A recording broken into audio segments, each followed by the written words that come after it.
Welcome to a fascinating journey through the life of one of the most important industrialists and philanthropists of the 19th and early 20th centuries, Andrew Carnegie.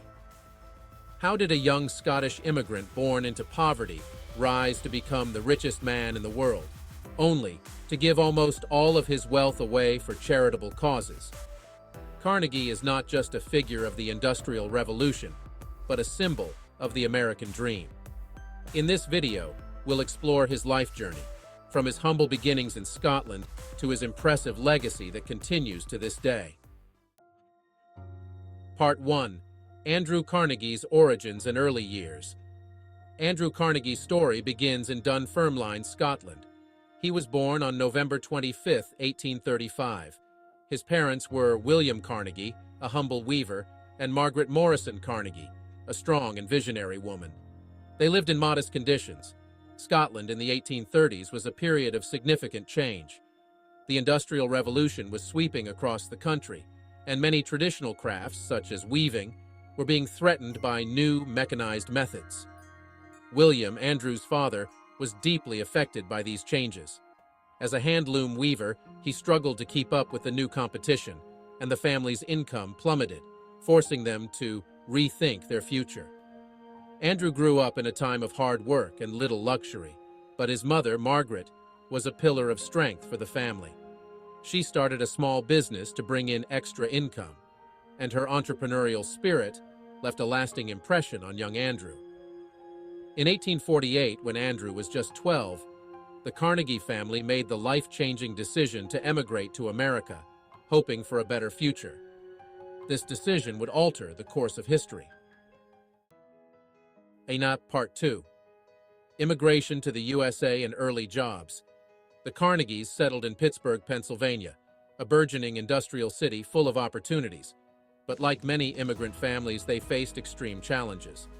Andrew, a curious and ambitious boy, immediately started working in the city's factories to contribute to the family's income. His first job was as a bobbin boy in a cotton mill, working 12 hours a day for a mere $1.20 a week. It was a tough time for Andrew, but it taught him essential lessons: discipline, hard work, and ambition. Yet Carnegie wasn't just willing to work hard, he was eager to learn.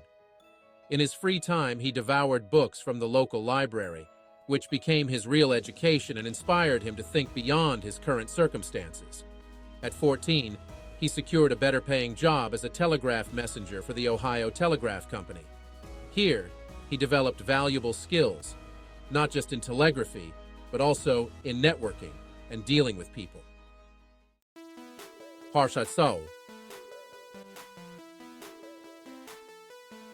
3. Rising in the railroad industry.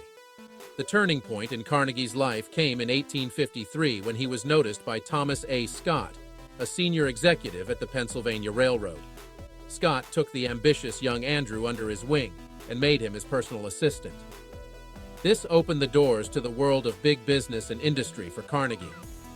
Carnegie proved himself to be a brilliant businessman, quickly learning the ins and outs of the railroad industry, one of the most vital sectors of the Industrial Revolution. Within just a few years, he climbed the corporate ladder, and by the 1860s, he was already a wealthy man. But Carnegie wasn't just satisfied with a good salary. He saw the immense potential of the railroad, not just as a mode of transportation, but as a business. With his savings, he invested in various companies, including ironworks, bridge-building firms, and even railway car manufacturers. These strategic investments made him very wealthy. Part 4. The Steel King. After the American Civil War, Carnegie recognized that steel was the future of industry. Steel was stronger and more durable than iron, and it became increasingly clear that it would play a key role in all major construction projects, from bridges to skyscrapers. In 1865, Carnegie founded the Keystone Bridge Company, specializing in the construction of steel bridges. This was the beginning of his rise in the steel industry. Soon after, he established the company that would catapult his wealth into astronomical heights, Carnegie Steel.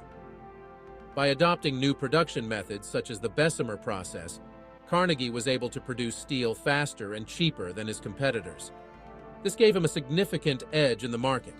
and Carnegie Steel quickly grew into one of the largest steel producers in the world. Carnegie's success wasn't just about leveraging innovation, it was also about his business ethic. He was known for turning every penny and running his companies as efficiently as possible. This led to massive profits, but also to criticism, particularly for the harsh working conditions in his factories. Part 5. Selling Carnegie Steel and his path to philanthropy. In 1901, already one of the richest men in the world, Carnegie made a pivotal decision. He sold Carnegie Steel to J.P. Morgan for $480 million, a sum that today would be equivalent to about $15 billion. This was the largest business transaction in history at that time, and Carnegie retired as one of the wealthiest men in the world. But Carnegie wasn't just interested in wealth. Since his youth, he had been inspired by the idea of giving back. In an essay he wrote in 1889, known as The Gospel of Wealth, Carnegie outlined his belief that the rich had a responsibility to use their wealth for the betterment of society. After selling Carnegie Steel, Carnegie dedicated the rest of his life to philanthropy. He donated hundreds of millions of dollars to the construction of libraries, universities, foundations, and museums. Some of his most notable projects include the founding of Carnegie Mellon University, the construction of over 2,500 public libraries, and the support of the Carnegie Institution for Science. Part 6. Andrew Carnegie's Death and Legacy. On August 11, 1919, Andrew Carnegie passed away at the age of 83. By the time of his death, he had given away over 90% of his fortune, an estimated $350 million, to charitable causes. His death marked the end of a remarkable life shaped by hard work, sharp business acumen, and extraordinary generosity. But Carnegie's legacy lives on. The institutions he founded, from educational institutions to cultural centers, continue to exist today, enriching the lives of millions. Andrew Carnegie left the world more than just a story of wealth.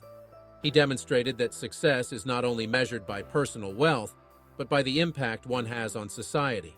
His life is a testament to the fact that a simple immigrant born into poverty can change the world, not just by building an empire, but by using his wealth to help others.